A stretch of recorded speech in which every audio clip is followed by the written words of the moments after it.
Okay, FM 101.7. Yo, ade ma men koma ni ma na men kodi nkomo eno na ye ewiase nsentwofo nyina eda na yedi ma no eye fe na ye nsanso aka Honorable Pius Enamagide wono ye Deputy Information Minister na ye na twen nkomo bia efa ensem ho any right to information bill ne roadmap ho ensem Honorable me mochi ya me nua penyin pacho me je uso na bokode na me adom ene mo mpaibo pacho na muso e yes ye boko pa enra World Press Freedom Day net you say yo me nua ene edika ma menchia una menchia etifo nyina eyampa enra enana eye World Press Freedom Day na eyeda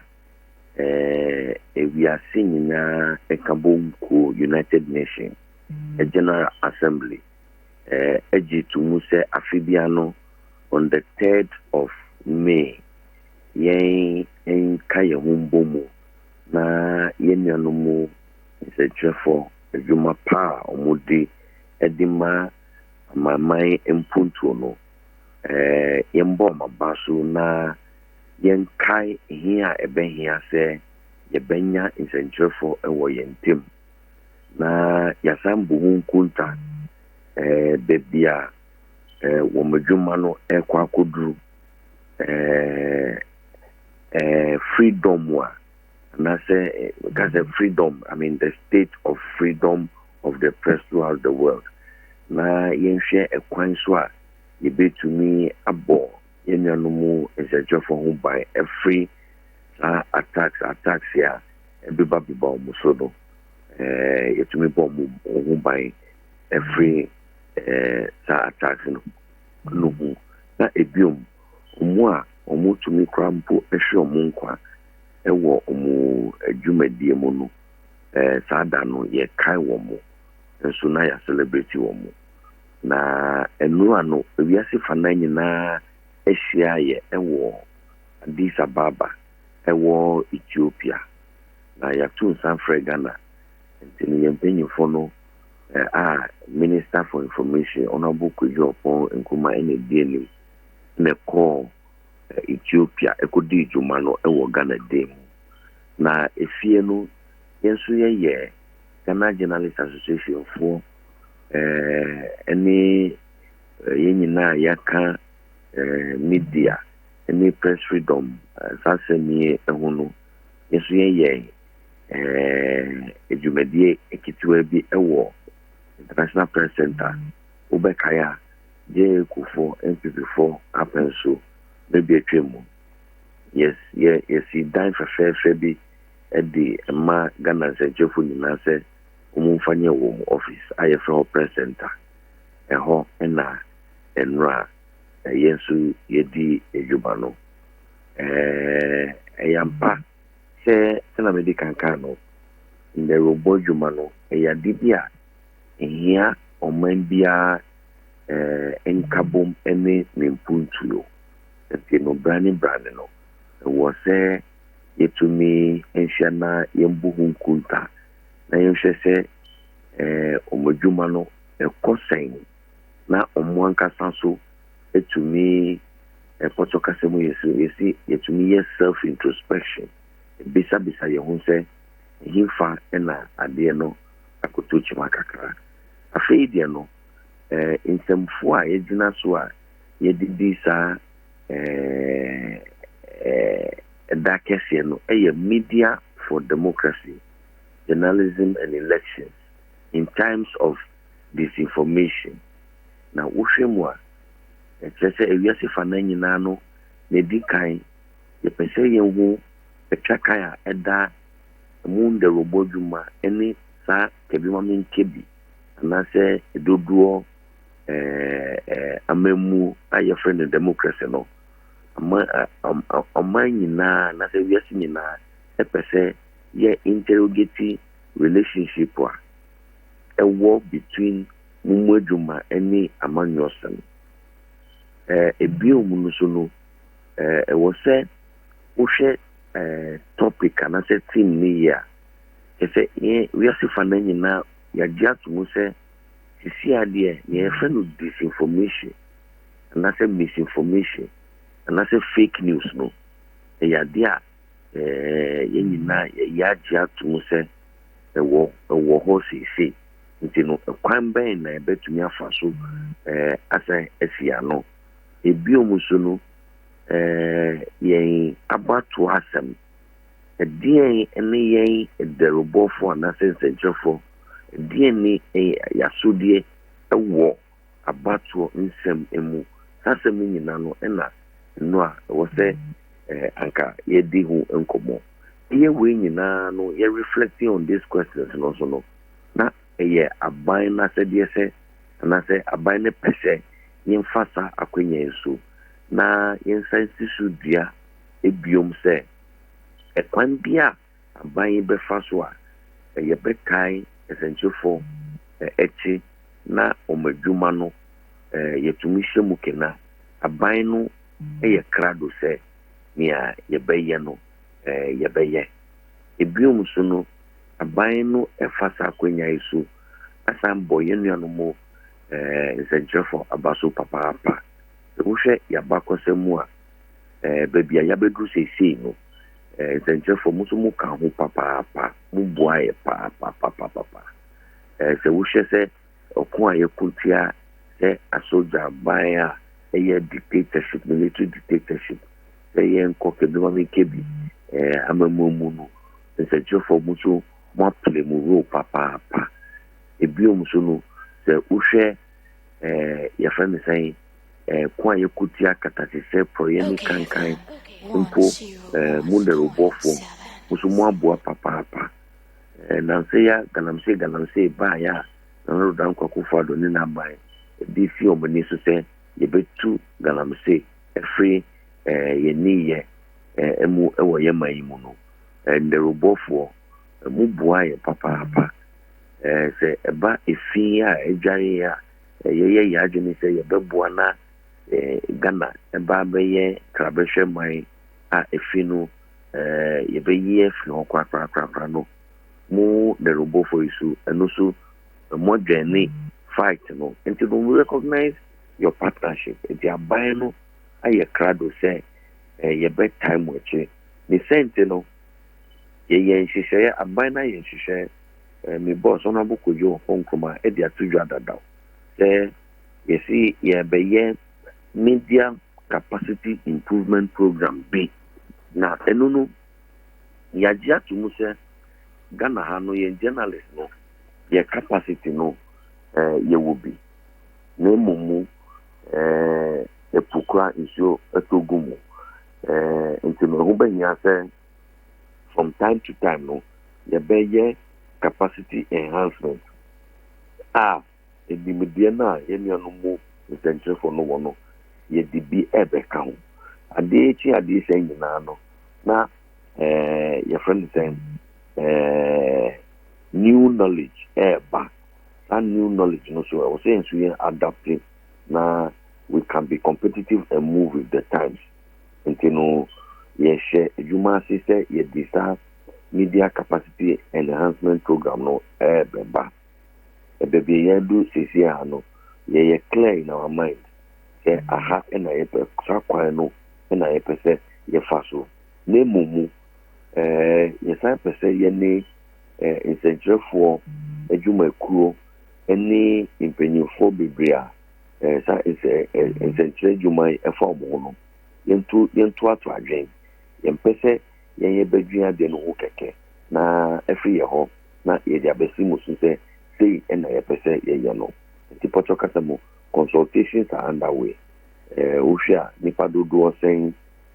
capacity building no Yabayan no he fa when a benefit and so on and so forth. These details need here. The idea was say any more essential for Nankasa any other stakeholders and the Diwajuma. And the minister no a body who papa in that regard. Ebiom so no se ushe United Nations plan for United Nations plan of action on the safety of journalists and the issue of impunity. Yeah, say we are na say I was a bo centre for and the robot you may to me a bomb mobile. Yajia to me say a bina said yes, the bebon nipa any japadie a home by generally. Name Momuno, Nam say it's centre for a jumay is wako yes, omuye a police for omudi omusha uniform. Because almost to meet nipa, the catastrophically proye once a my king, almost omudi omukania, si uswa, chese, a police for Juma, any bian now moye, but omudi, omu share uniform. It's ye hunan say, ni omuye no, the nature of their job no, to me ma womu, etia, nipa ba kumi nubi enanso. Santino, who be here say, nhihye bi bɛwɔ hɔ a yɛbɛtumi adi ɔmo ahobanbɔ ho nkɔmɔ nti no yɛyɛ yagye no sɛ yɛdi national coordinating mechanism on the safety of journalists ɛno nso minister no ahyɛ sɛ yɛnhwɛ na yɛnyɛ no wano na yɛnyɛ dwumaden na July ɛbɛba ne wieɛ no na saa adwuma no yɛde ne nyinaa ba wie ya coordinating mechanism no ɛhyɛ aseɛ ɛyɛ adwuma ɛno wohwɛ mu a media practitioners no journalists na ɛbɛka ho journalist training institutions sɛ wobayɛ mu sɛ GIJ sɛ universities that train journalists ahobanbɔfoɔ policefoɔ militaryfoɔ a judge for or more civil society organizations here to or more focusing on human rights and so on and so forth. Sound Kofoi and Yebe Kambo Mua Yebe Ekubia Yena ye Sinkunya Edifa Sa a journalist for a Humbambo Wansem. Etino Minya Ayampa. We sign fa wakwenya isu na mama nerobo for any central for nyina organa trinkwa ma obia fisha pa nyame entum nkwanda mu na ye ka nyina so no na ye kai ye nua Ahmed Swale wanya ne baby ko wo kwan bi so a nka ensem fata aban no e dia tudwa dada say violence against media practitioners and there nya de beson so kra and no me can say not even the allegation of ethical bankruptcy and I say professional mediocrity can justify an attack on journalists. The journalists be ni insane kikemu and I say ni insane tremu na ufu krampo se watia ufa hudesu wagu hufi wakanse mo animu a sebio akwanya wo wo mra no mu se ubetumi afaso civilized manner to seek redress ubetumi atre rejoinder ubetumi mpo edi akokot na kota jinemu na asotwe bi e wo hono na ye di ama sanipa no ba se wan kasa wodi utumi wodi wupe ebe kase uko atake no ana se u kire no bibi edia eni de ya bia wo se nyina kambo mu na yenkuntia nti no yesan ejina sa World Press Freedom Day yiso yesan ejina from ofidi yiso na yama yenu ano ebusu nyina yako yeta omechi yeta security agencies nyina echise dibia wo so omuye na omu disa etutrasemi aban no sambetumi aka wo mu aban no eye krado ayetai a police for any security for nyina echise omunye na yensa etumi kansa nkofo no eti Ofa ubisa ya kakra mi wo eka efa World Press Freedom Day no na media today yo yebeda se pa na ba ko a ababeto mu ne se eja minister soso abamane se ebeya se aban de nhye egu akwa mu na RTI bill no a eda ho no wo matimi ahwe na yetimi implement eno so etesen eyampa Minister for Information was share edwuma si intenten pa opese yenya implementation roadmap enu nekre kwan ya ye be fa so a ye be implementing ye RTI no minim se empo answer empo na parliament ebe passi emrano kra no as minister no na or start say only amount for kra di implementation who enkomo enti no adene ba ni we yes ano otuaso ye enche ye hwe ni mu se be enya several consultation fora onu ni vision awowo any adwen a yesu ye kra Ministry of Information ye di betu jana yanya nkrofama wa ma validate se impo ebina ye di ka ho na ye di aka ho na ya set a roadmap towards implementation tino ye nim se busumi ya ye kumi we na ebeye busumi ebedi eche no sei na ebeye sada no na ebeye sei na ebeye sei so that by 2020 no ebedru a effective year of implementation no yebeye kradwa bibia ebeda akwamu a RTI no yebetimi ededi juma ye kenyina na wo se RTI ho ase media yembo otwediampo yenda otwediampo asi papa se ejebu enya beduege na yensan embo na dankwa kufado abaso se oka na oye RTI ebeda ye table so aye statika wansem enyene mfe bibre abetwemu abayako RTI yentumi anye papa yi ba ye de odi ose ya eyoyo odi yenim ama omma ntiase ye ejuma ama ye nuanom mahebedwafo so agi atomu a wo mu epase sa RTI into law ye kan so na nka wo se ye boye nuanom parliamentarians so abaso